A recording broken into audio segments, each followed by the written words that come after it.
Hi everyone, today I'm going to read you Diary of Wimpy Kid Double Down, Part 11.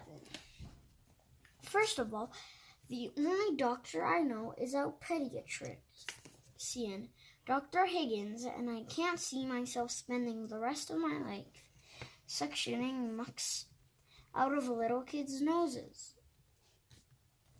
And second, being a garbage collector seems like a pretty sweet deal to me. The guys who collect our trash get to be outside every day and crank our trash get to be outside every day and crank their music up really loud.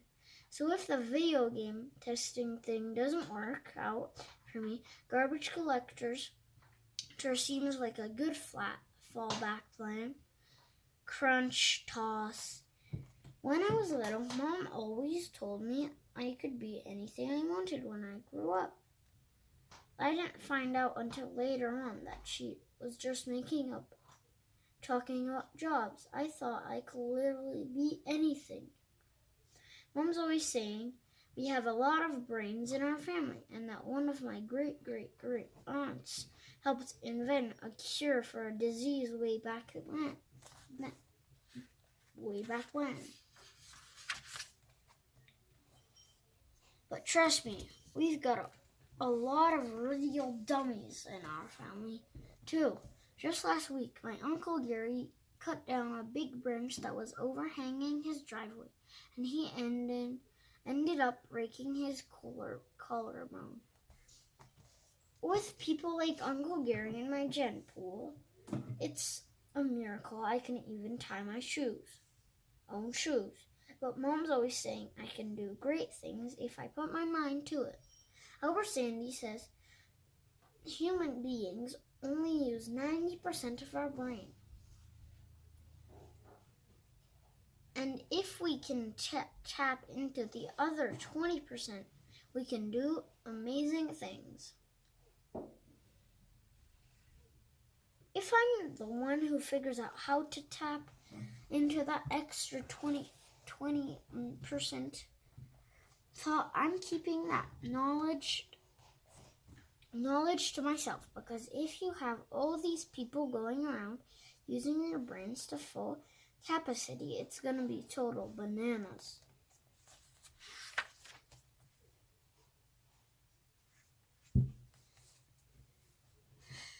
Wednesday, Mom's been trying to get Roderick excited about college and said it's time for him to get serious about looking into schools. But Roderick's still convinced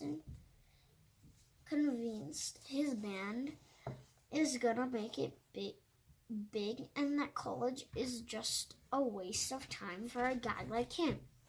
I think Mom's starting to get a little worried because now she is making Roderick research colleges for a half hour a day instead of doing chores.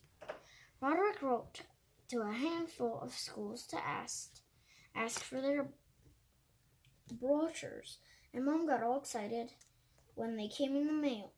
But most of the colleges were for dogs, which either Roderick didn't notice or he thinks those might be the only schools he has a chance of getting into.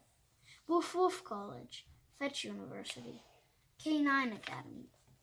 Since Mom can't get Roderick interested in college, she's turned her attention to me. On Monday, Mom took me to her school so I can see what the campus was like. And I have to admit, it was actually kind of cool.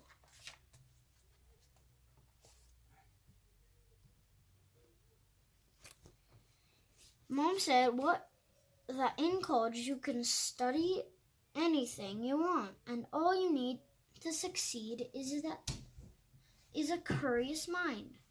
She told me that while she went to her class, I should explore the campus. So I went to her class. So I could get a scene of what it's like for students. I walked around for a while, but I felt like I didn't belong there.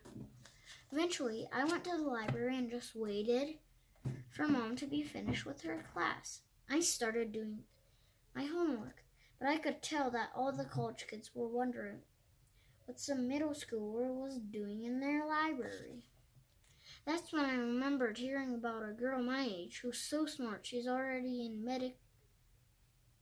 medical school studying to be a doctor.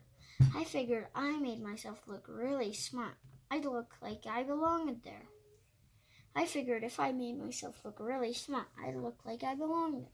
So I grabbed a stack of thick books about physiology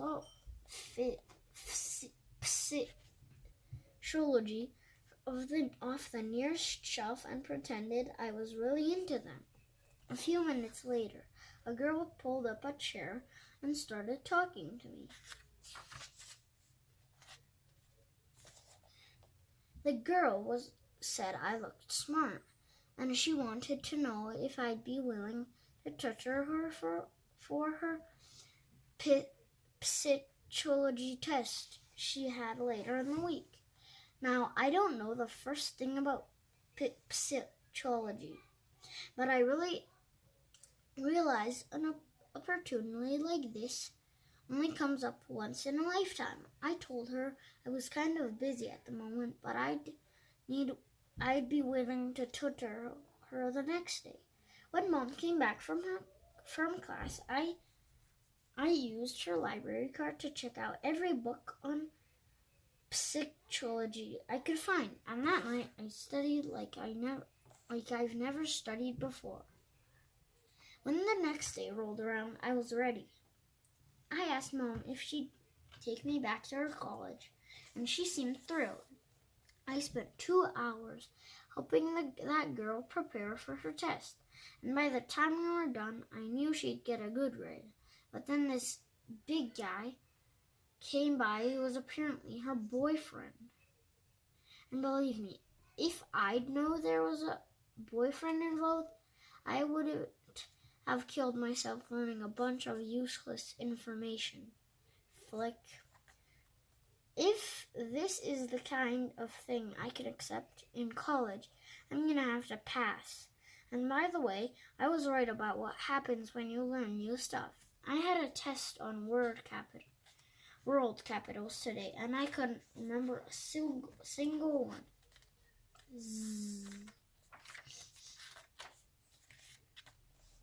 Monday.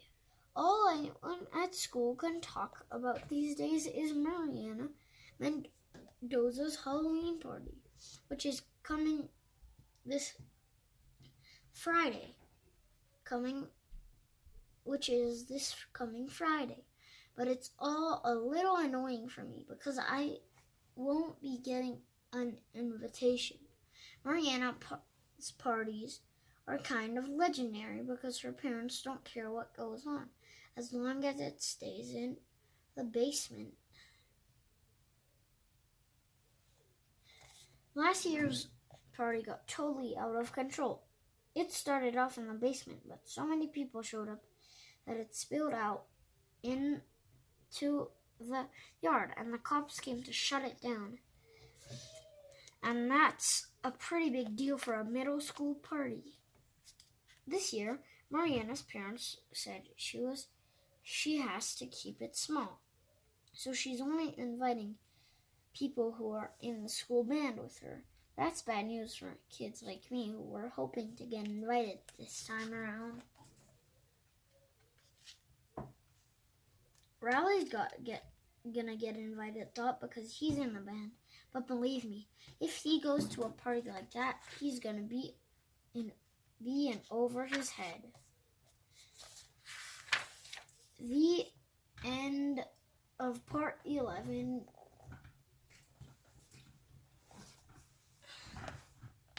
Bye.